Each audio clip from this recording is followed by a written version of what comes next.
उषा ने मेहान को आवाज लगाई, मेहान, मेहान। शाम हो गई है बेटे, तुम्हारे पापा आने का समय हो गया है, चलो स्कूल का होमवर्क पूरा कर लो नहीं तो पापा डांटेंगे। पापा का नाम सुनते ही 8 साल का मेहान बैट और स्टंप उठा के दौड़ता हुआ घर में आया और ऊपरी मंजिल में सीढ़ियों पर तेजी से चढ़ने लगा।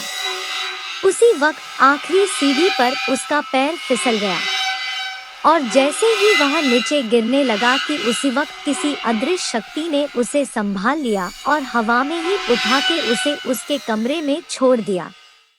मेहान को इसमें बहुत मजा आया क्योंकि 8 साल के बच्चे को भूत और प्रेतों के बारे में कुछ पता नहीं था। उस रात खाने के टेबल पर मेहान ने मम्मी पापा को सीढ़ियों से कमरे तक उड़ने वाला किस्सा सुनाया। बच्चे पर भला कौन विश्वास करता, लेकिन उसके दूसरे दिन से मेहान की माँ को मेहान के बर्ताव में बदलाव महसूस होने लगे। वह स्कूल का होमवर्क समय पर पूरा करने लगा, सुबह स्कूल के लिए खुद से तैयार होने लगा। मेहान ज्यादातर समय अपने कमरे में ही रहने लगा।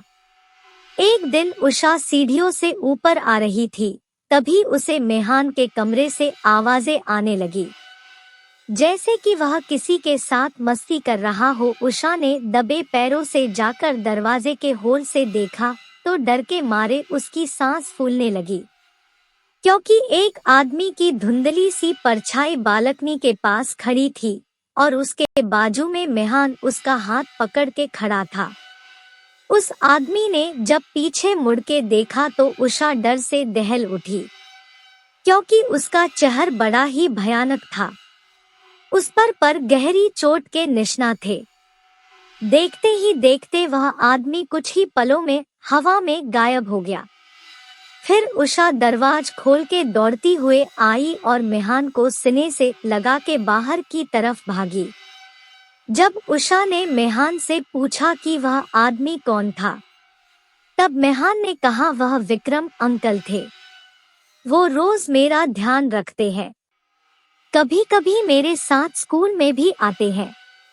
मैंने आपको बताया था ना, उस दिन एक अंकल मुझे सीढ़ियों से हवा में उड़ाते हुए कमरे में ले गए थे। यह वही है विक्रम। ये नाम उषा को कहीं सुना सा लग रहा था, पर उसे याद नहीं आ रहा था। पर इन सब से उसे डर भी लग रहा था, पर तसल्ली इस बात की थी कि उस आत्मा ने मेहान को अब तक कोई नुकसान नहीं पहुंचा था। उस दिन स्कूल में कोई फंक्शन होने की वजह से स्कूल 11 बजे था। उषा ने मेहान को स्कूल बस में बिठा दिया और वापस घर लौटी।